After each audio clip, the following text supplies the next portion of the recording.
Your live interactive Weather Authority coverage will begin shortly.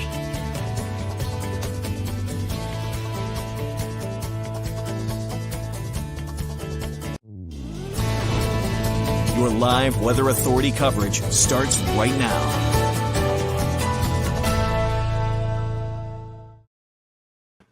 Hi, everyone. I hope you guys are having a great Tuesday on July 11th. Today, we're going to be going over the Aurora Borealis and why we won't be able to see it. So I have a couple of graphics to show you guys, a little bit of information. The full broadcast will be out tonight at 5:30 on CBS 13 Live at 5. So if you're tuning in tonight at 5, you can hear a little bit more about this at around 5:30. So let's get right into it. Pull this up. Awesome. Let me know. I know I've been having some trouble with the audio lately. Let me know in the comments if my audio goes out at all. I'll have the comments up too, so if I see it, I can switch it right away. So I just first off want to show a picture of the Aurora lights from March 23rd from last year. Yes, March 23rd, 2023. This is a picture taken at Plymouth State University in Plymouth, New Hampshire, courtesy of meteorologist Ryan Kudish. So this is a great picture. He used his iPhone 12, one of my peers when I went to school there. So he used his iPhone 12. And then,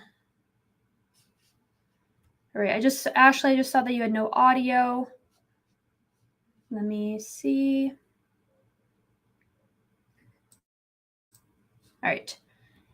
Okay, so let's check this out. So we just had, so this is the Aurora lights. This was taken at around 11 p.m. On March 23rd. It's taken with an iPhone 12, the long exposure. Let's go through and see what else we got. So this is actually the forecast for the Aurora lights for tomorrow night. Last week there were parts of Maine and most of the northern part of the U.S. could see it, but lately the forecast has been changed, and we unfortunately won't be able to see the Aurora lights tomorrow night. And there's actually a couple of reasons why. To begin, Aurora season actually begins at the end of August, and it continues on until mid-April. And then usually you can't really see the Aurora lights during the summer, only if you're at a much lower latitude and you're facing north towards the horizon. And also the weather conditions need to be clear, no rain, no clouds, anything that can block the view of the Aurora. All right, so, and then usually in the summer, there aren't really enough lights of darkness at night, or hours of darkness at night, excuse me. And let me just delete something here. All right, hold on 1 second. My Mac system. Okay, perfect. All right. So at night in the summer, we don't get enough hours of pure darkness, so it makes it more difficult to check out the Aurora or the lights, especially at night. The prime viewing hours are between 10 p.m. and 2 a.m.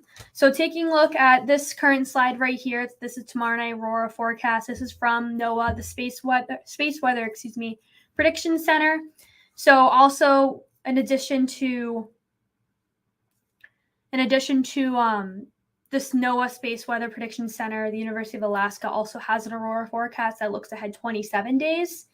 And usually it's known to be difficult to forecast that far in advance, as solar storms usually change shape and their strength. They usually strengthen or lose, or they lose a lot of energy, so you can't really see them sometimes. Every 27 days, though, there is a repeated solar rotation. So let me move on. Rotation and cycle, excuse me. And usually those forecasts that are about 27 days in advance, usually since there's a cycle and every 27 days there's a chance to see the Aurora, the forecast is usually based on chance, and it's usually off by a day or two. So this was, here we go. All right, so this is the Northern Lights forecast for Wednesday night into Thursday. It's the same for Thursday night as well. So last week they were higher KP index values, and then getting into KP, what a KP index actually is. Planetary K index value that characterizes the size of the geomagnetic storm or a solar storm. And then this is a little chart from the national or the NOAA Space Prediction Weather Center website. And here's a little look at it. You see that a KP of 3 is a quiet aurora. This is actually what the KP will be tomorrow and then the next night as well. KP of 5 is moderate. As you can see right here, the red, we're working left to right. So then KP of 7 is an active aurora. And then KP of 9 is very active aurora. So when last week when you could see that we were going to see the aurora tomorrow night into Thursday, and then the same for that, that actually had a KP of 6. So it's about a moderate aurora, which as you can see right here on the graphic, it's going to mostly likely be between KP 5 and KP 7. Now it's a KP 3. So let's go back. Let me show you back.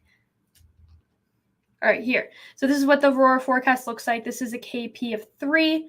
So the red line right there is the viewing line. The tippity top of Maine could potentially see it if we don't get any rain those nights as well. So let me get into here. If you want more information, I just posted an article on WGME.com, and you can check out our website for more information as well. There's a couple of links on there if you want to expand and do a little further research. This is another photo taken from Plymouth, New Hampshire, same day, March 23rd, 2023. And this event that we had in March, you could see the aurora all the way down in Arizona. And this had a KP index of 7. So this is what a KP index 7 aurora event looks like. And we're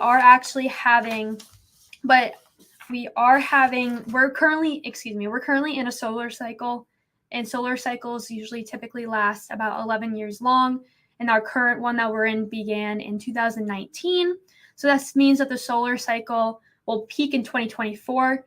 So it's expected that the 2023-2024 winter season is expected to be very beautiful. The aurora will be likely to be seen a lot during that winter season. And then for future reference, you can see the aurora between the hours of 10 p.m. and 2 a.m. So there's going to be more information at CBS 13 Live at 5 tonight. At 5:30, you'll see a little segment on that as well. And you can check out the article at WGME.com. Let me see if I can pull it up.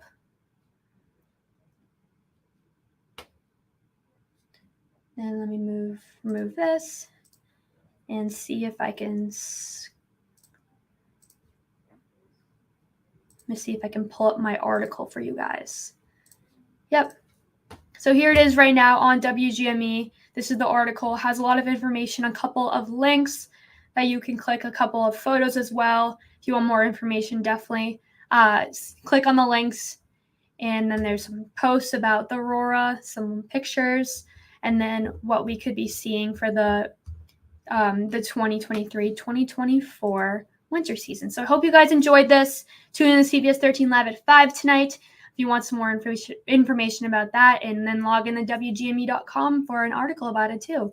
So I hope you guys have a wonderful rest of your day. And then This has been live interactive Weather Authority coverage from CBS 13.